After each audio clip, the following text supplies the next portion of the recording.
Comienza el espacio de historia de France 24. Mi nombre es Álvaro Cordero. Sean bienvenidos.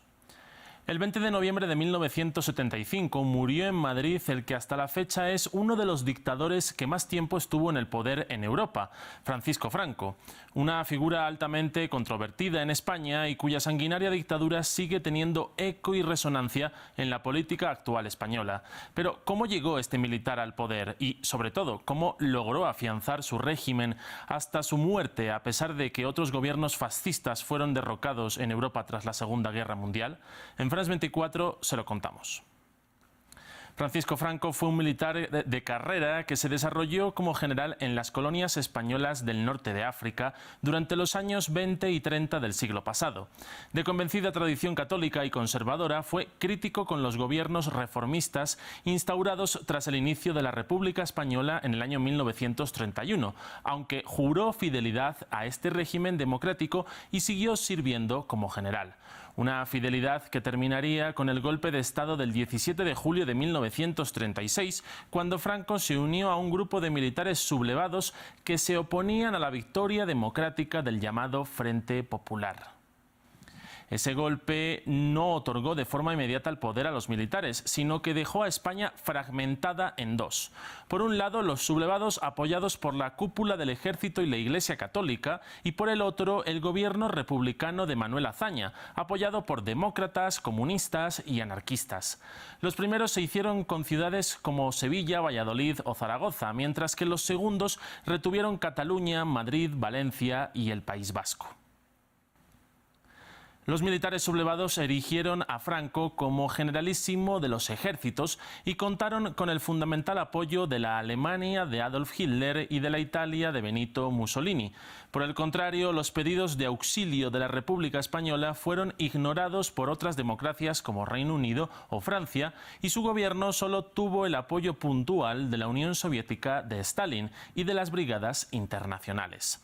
A lo largo de 3 años de guerra civil, Franco consiguió aplastar al gobierno de la República, que se vio obligado a partir al exilio a principios de 1939, junto con otro medio millón de españoles.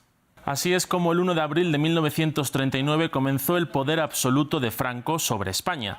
El balance de la contienda fue devastador. España quedó completamente arrasada y se estima que unas 540.000 personas, en un país que tenía por entonces 24 millones, murieron.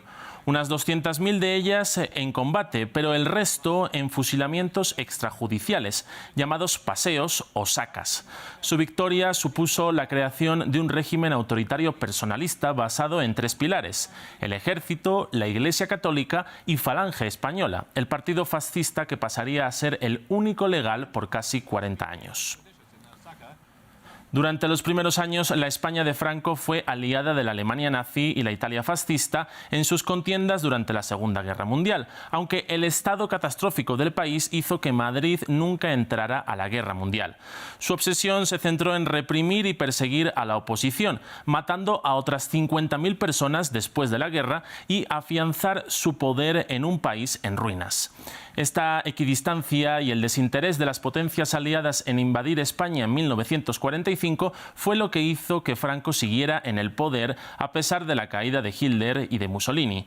Mantuvo su cargo, pero España se vio obligada a practicar la autarquía a causa del profundo aislamiento internacional que vivió desde 1945 a 1955.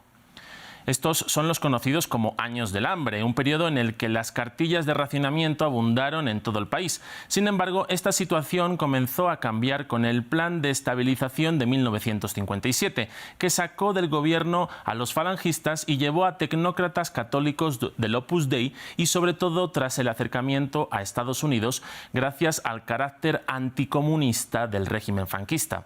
En los 60 comenzó el milagro económico español y la apertura del país al mundo. El régimen volvió a sufrir, sin embargo, una grave crisis tras la crisis del petróleo de 1973, que se juntó con la muerte del dictador el 20 de noviembre de 1975 y la designación de Juan Carlos I, nieto del último rey que había tenido España, como heredero de la jefatura del Estado. Sin embargo, su muerte no significó el final del régimen. Bajo el reinado de Juan Carlos es nombrado Adolfo Suárez como presidente, quien con su ley para la reforma política de 1976 permitió la legalización de todos los partidos. De hecho, no se considera que España entra en un periodo democrático hasta que se legalizó al Partido Comunista de España en 1977, el mayor enemigo del franquismo. Sin embargo, este periodo de transición sigue levantando críticas por varios motivos. Por un lado, la estructura del régimen siguió estando vigente y solo se reformó. Por el otro, nunca se hizo un referendo sobre si los españoles querían volver al modelo republicano, y la figura del rey simplemente se impuso tal y como quiso el dictador.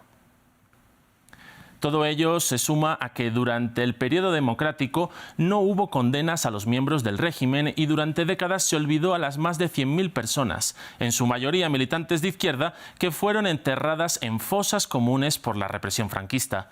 Los últimos gobiernos progresistas en España de José Luis Rodríguez Zapatero y Pedro Sánchez han intentado solventar esta situación con leyes de memoria democrática y la exhumación del cadáver de Franco de su mausoleo en el Valle de Cuelgamuros en el año 2019. Pero en la calle la división en torno al tema y su protagonismo en la política actual sigue presente. Con esto concluimos. Si quieren conocer más historias, sigan conectados a France 24 y a France24.com.